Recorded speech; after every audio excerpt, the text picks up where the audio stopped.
আসসালামু আলাইকুম, কেমন আছেন সবাই? আশা করি সবাই ভালো আছেন। আজকে সিনহার স্কুল কিন্তু বন্ধ ছিল, ওর কোচিংটা খোলা ছিল। আর ওকে কোচিং থেকে আনার সময় আমি দুদিন আগে একটা প্রোডাক্ট অর্ডার করেছিলাম, সেটা চলে আসছে। ডেলিভারি ম্যান ভাইয়া ফোন দিয়ে আমাকে বলছিল, আপু আপনার পার্সেল চলে আসছে।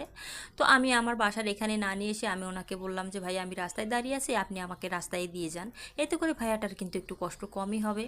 তো এইদিকে সিনহা কিন্তু প্রচুর পরিমাণ দুষ্টুমি করতেছিল, আমি ওকে বারণ করছিলাম কিন্তু ও শুনতেছিল না। ও অনেকক্ষণ ক্লাসরুমে বসেছিল, তো এই জন্য একটু বিরক্ত ফিল করতেছিল, এই জন্য একটু খেলাধুলা করতেছে, আমিও আর বারণ করলাম না।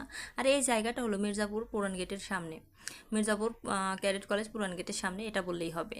তো এখানে আমি দাঁড়িয়ে আছি আর ভাইয়াটা এই যে আমার প্রোডাক্টটা নিয়ে চলে আসছে। তো আমি এটা কিন্তু ভালো করে যাচাই বাছাই করে নিচ্ছি, চেক করে নিচ্ছি। আসলে এখন কিন্তু অনলাইনে অনেক রকমের ফেক প্রোডাক্ট নিয়ে আসে, যেটা চেক করে নেওয়াই ভালো।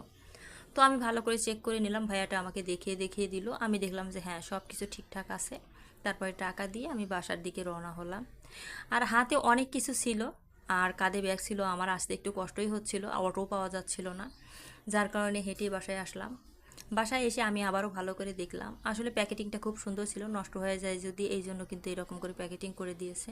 আর এটা হলো মাথার তেল, মাথায় প্রচুর পরিমাণ চুল পড়তেছিল এই জন্য। আর এটা হলো হেয়ার প্যাক। হ্যাঁ, এই হেয়ার প্যাকটা আমার কাছে ভালো লেগেছে।